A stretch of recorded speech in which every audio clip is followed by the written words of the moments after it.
चंद्रभान महाराज की जय।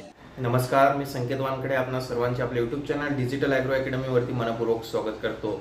या व्हिडिओमध्ये अत्यंत महत्त्वपूर्ण माहिती जी आहे ती तुमच्यासाठी घेऊन आलोय, ती म्हणजे भेंडवळच्या घटमांडणीमधील पावसाची अपडेट। नेमकी पावसाचा काय अंदाज देण्यात आलेला आहे, पावसाबद्दलचं काय भाकीत भविष्यवाणी करण्यात आलेली आहे, ती संपूर्ण या ठिकाणी जे आहे आपण स्वतः सारंगधर महाराज यांच्या तोंडून ऐकून घेणार आहे की यावर्षी नेमकी 2026 मध्ये जी भेंडवळची घटमांडणी करण्यात आली त्याची जी भविष्यवाणी करण्यात आली त्याच्यानुसार जो पावसाळा राहणार आहे तो अतिशय त्या ठिकाणी धक्कादायक आहे। म्हणजेच की सर्वांना धक्का देणारी अशी भविष्यवाणी जी आहे ती यावर्षी झालेली आहे भेंडवळच्या घटमांडणीमध्ये। कारण यावर्षीचा जो पावसाळा आहे तो थोडा वेगळा दाखवलेला आहे, वेगळी भविष्यवाणी त्याच्याबद्दलची महाराजांनी या ठिकाणी केलेली आहे। तर ती संपूर्ण भविष्यवाणी जी आहे आपण स्वतः सारंगधर महाराज यांच्या तोंडून त्या ठिकाणी ऐकणार आहे। तर ती संपूर्ण भविष्यवाणी ऐकण्यासाठी, जाणून घेण्यासाठी तुम्हाला हा व्हिडिओ जो आहे तो शेवटपर्यंत स्किप न करता बघायचे, जेणेकरून संपूर्ण पावसाबद्दलची जी भविष्यवाणी आहे 4ही महिन्यांची ती तुम्हाला अचूकपणे आणि सविस्तरपणे कळून येईल।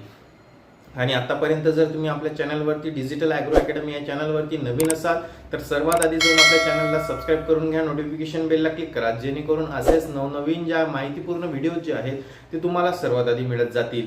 तर आता जे आहे आपण सारंगधर महाराज यांच्याकडे जाऊया आणि त्यांच्याकडनंच थेट जाणून घेऊया की यंदाचा पावसाळा नेमका कसा राहील, यंदा जो आहे पावसाची भविष्यवाणी जी आहे ती भेंडवळच्या घटमांडणीमध्ये काय देण्यात आलेली आहे ते हे स्वतः आपण सारंगधर महाराज यांच्या तोंडून ऐकूया। चला जाऊया सारंगधर महाराज यांच्याकडे। पावसाचं जे प्रमाण आहे, पाऊस हा पहिल्या महिन्यात थोडा लहरी स्वरूपात राहील, कुठे कमी होईल कुठे जास्त होईल, सार्वत्रिक पेर होणार नाही। दुसऱ्या महिन्यात मात्र बरेचशा ठिकाणी पेर सार्वत्रिक होईल। तिसऱ्या महिन्यात एकदम पाऊस चांगला आहे, चौथ्या महिन्यात सुद्धा पाऊस चांगला आहे। या तिसऱ्या आणि चौथ्या महिन्यात म्हणजे ऑगस्ट आणि सप्टेंबर या महिन्यात अतिवृष्टी काही काही ठिकाणी होईल, त्यामुळे बरीचसं नुकसानसुद्धा होईल। कारण पुरी नसल्यामुळे, पुरी नसणे हा याचा अर्थ असा आहे की अतिवृष्टीमुळे पृथ्वीचा नाश होणे किंवा युद्धजन्य परिस्थितीमुळे सुद्धा नाश होणे, तर अशा प्रकारे हे दाखवते आहे।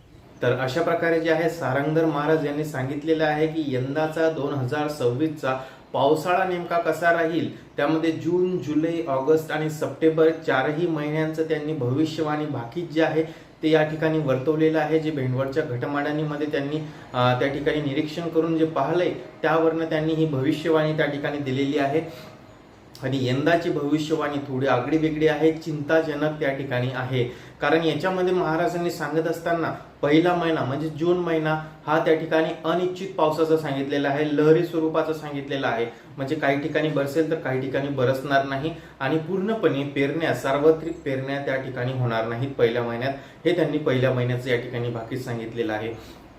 तसेच दुसरा महिना जो आहे म्हणजेच की जुलैमध्ये सर्वसाधारण पाऊस राहील आणि त्या ठिकाणी सार्वत्रिक पेरण्या ज्या सर्व शेतकऱ्यांच्या पेरण्या हा आटोपतील, हे त्यांनी त्या ठिकाणी भाकीत केलेला आहे। आता मेन मुद्दा आहे तो म्हणजे तिसऱ्या आणि चौथ्या महिन्याचा, म्हणजेच की त्या ठिकाणी ऑगस्ट आणि सप्टेंबर।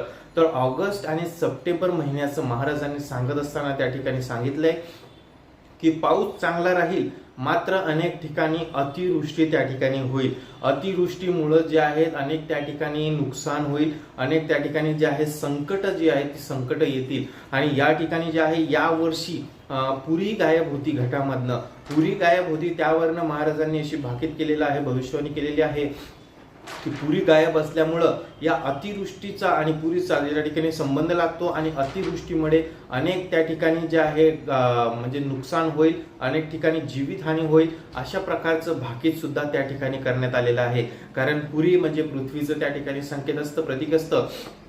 ती पुरीच त्या ठिकाणी गायब होती, त्या पुरी गायब असल्यामुळं जे आहे पृथ्वीवर मोठी संकट येतील, हा त्याचा एक भविष्यवाणी भाकीत त्या ठिकाणी करण्यात आलेलं होतं। आणि पावसाचं सुद्धा भाकीत असं करण्यात आलेलं आहे की तिसऱ्या आणि चौथ्या महिन्यामध्ये अतिशय त्या ठिकाणी अतिवृष्टी होईल, पिकांचं नुकसान होईल, तसेच जीवितहानी सुद्धा होण्याची शक्यता आहे। अतिवृष्टीमुळे अनेक ठिकाणी पूर येतील, अनेक ठिकाणी जे आहेत मोठ्या प्रमाणावर त्या ठिकाणी जे आहेत पूर येऊन अनेक जीवितहानी आणि पिकांची हानी सुद्धा त्या ठिकाणी होऊ शकते, असं एक भाकीत जे आहे भविष्यवाणी जी आहे ती या भेंडवळच्या घटमांडणीमध्ये यंदा करण्यात आलेली आहे। तर या घटमांडणीवरून अतिशय धक्कादायक चिंताजनक ही एक भविष्यवाणी होती पावसाळ्याची, की कारण पहिले 2 महिने तर ठीक आहे, मात्र शेवटचे 2 महिने जे आहे अतिशय जोरदार आणि अतिवृष्टीच्या पावसामुळे अतिशय नुकसान त्या ठिकाणी सांगण्यात आलेलं आहे। त्यामुळे ही एक चिंताजनक जे आहे भाकीत यंदाच 2026 भेंडवळच्या घटमांडणीमध्ये करण्यात आलेलं आहे।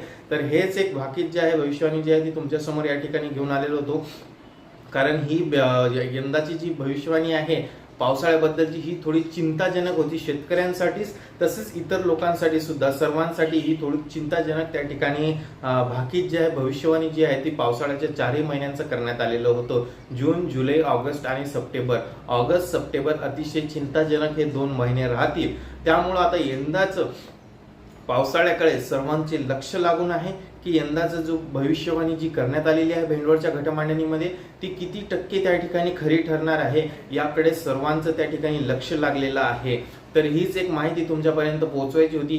तर ही भेंडवळच्या घटमांडणीची जी भविष्यवाणी करण्यात आलेली आहे पावसाबद्दलची, तर ही तुम्हाला कशी वाटली आणि तुमचा नेमका भेंडवळच्या घटमांडणीबद्दलचा अनुभव काय आहे ते कमेंट बॉक्समध्ये कमेंट करून नक्की टाका। आणि तुम्ही हा व्हिडिओ कुठनं बघताय ते सुद्धा कमेंट बॉक्समध्ये मेन्शन करा। कुठल्या गावातनं कुठल्या जिल्ह्यातनं तुम्ही व्हिडिओ बघताय ते त्या ठिकाणी कमेंट बॉक्समध्ये टाका, जेणेकरून आम्हाला सुद्धा कळून येईल की भेंडवळची घटमांडणी कुठपर्यंत पोहोचलेली आहे आणि कुठून महाराष्ट्रातून लोक ही भेंडवळची घटमांडणी त्या ठिकाणी बघतायत। तर आता आपण भेटूया पुढील भागामध्ये एका नवीन माहितीपूर्ण व्हिडिओ सोबत। तोपर्यंत त्या अगोदर जर तुम्ही चॅनलला नवीन असाल चॅनलला सबस्क्राईब करून घ्या आणि नोटिफिकेशन बेलला क्लिक करा, जेणेकरून तुम्हाला असंच नवनवीन व्हिडिओचे नोटिफिकेशन जे आहेत ते सर्वात आधी भेटत जातील। चला तर भेटूया पुढील भागात नवीन माहितीपूर्ण व्हिडिओ सोबत। तोपर्यंत इथंच थांबतोय। धन्यवाद।